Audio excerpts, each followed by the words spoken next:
একটা প্রশ্ন কিন্তু প্রায় মাথায় আসে তাই না কেন লক্ষ লক্ষ মানুষ এত আশা নিয়ে ট্রেডিং জগতে পা রাখে কিন্তু তাদের মধ্যে হাতে গোনা কয়েকজনই শেষ পর্যন্ত টিকে থাকতে পারে এর পেছনের আসল কারণটা কি আজকের এই আলোচনায় চলুন এর গভীরে যাওয়া যাক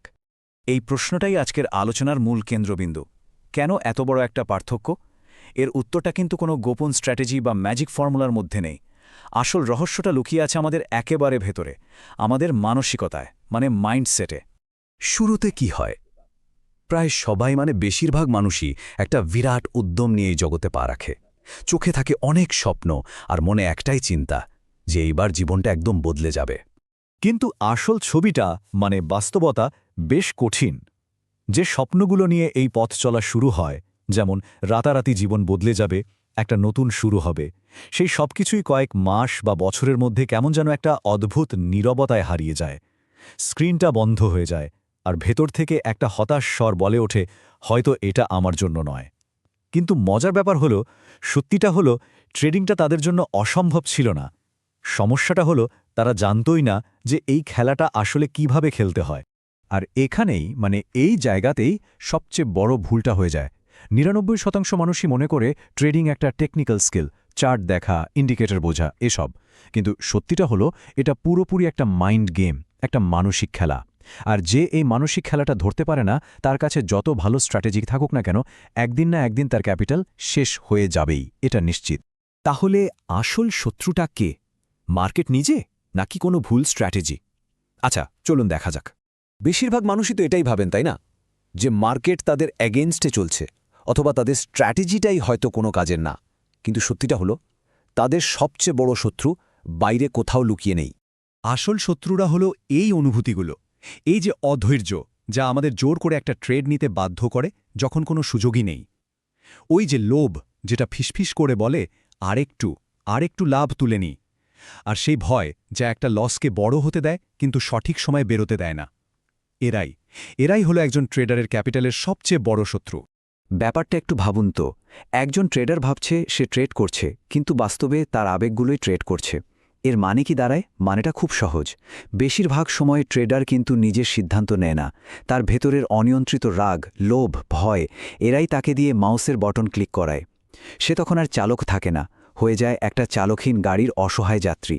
বিখ্যাত ট্রেডিং সাইকোলজিস্ট মার্ক ডোগলাস একটা অসাধারণ কথা বলতেন তিনি বলতেন বাজার হলো একটা আয়নার মতো যখন লস হয় তখন কিন্তু কেউ ভেঙে পড়ে না বরং তার আসল চেহারাটা বেরিয়ে আসে তার ভেতরের সব লুকানো ভয় রাগ আত্মবিশ্বাসহীনতা সব কিছু ওই আয়নায় পরিষ্কার দেখা যায় আর ঠিক এখান থেকেই আসল যাত্রাটা শুরু হয় তাহলে প্রশ্ন হল ওই যে সফল ১% মানুষ তারা কিভাবে চিন্তা করে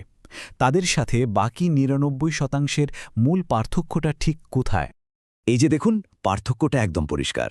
৯৯% মানুষের ফোকাস কি লাভ করা প্রফিট কিন্তু ওই ১% সফল ট্রেডারের প্রথম এবং একমাত্র লক্ষ্য হল নিজের ক্যাপিটালকে বাঁচানো তারা জেতার জন্যে খেলে না তারা খেলে টিকে থাকার জন্যে কারণ তারা একটা সহজ সত্যি জানে যে এই মার্কেটে টিকে থাকতে পারে জয়ের শেষ পর্যন্ত তারই হয় হ্যাঁ এই ১% ট্রেডারের কাছে টিকে থাকাটাই হলো আসল জয় তারা খুব ভালো করে জানে যে প্রতিদিন লাভ করাটা একটা ফ্যান্টাসি এটা সম্ভব না কিন্তু প্রতিদিন নিজের মূলধনকে রক্ষা করাটা সম্ভব এবং ওটাই সবচেয়ে জরুরি আর এখানে একজন পেশাদারের দৃষ্টিভঙ্গিটা একদম আলাদা হয়ে যায়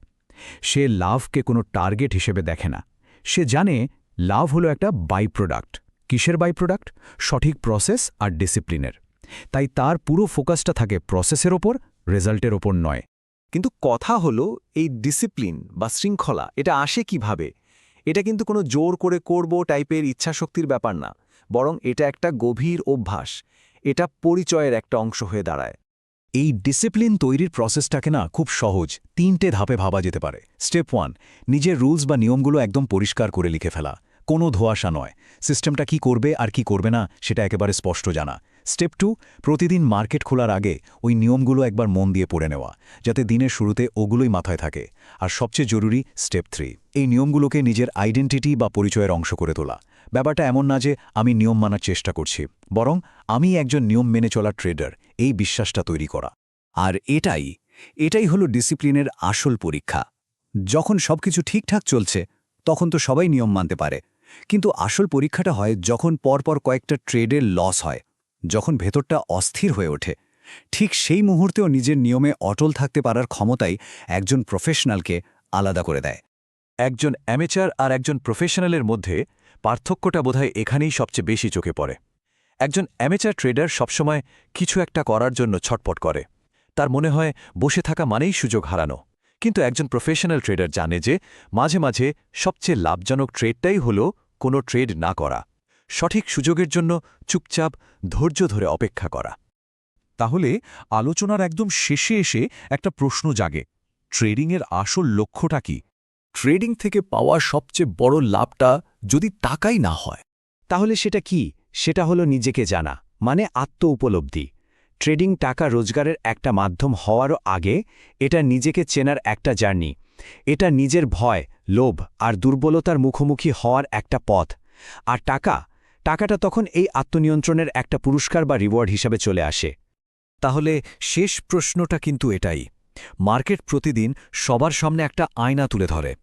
প্রশ্নটা এটা নয় যে ওই আয়নায় কি দেখা যাচ্ছে। আসল প্রশ্ন হল, সেই আয়নায় যা দেখা যাচ্ছে সেই প্রতিবিম্বের দিকে চোখ তুলে তাকানোর সাহসটা আছে কিনা। এই যাত্রার জন্য মানসিক প্রস্তুতিটাই সবকিছু।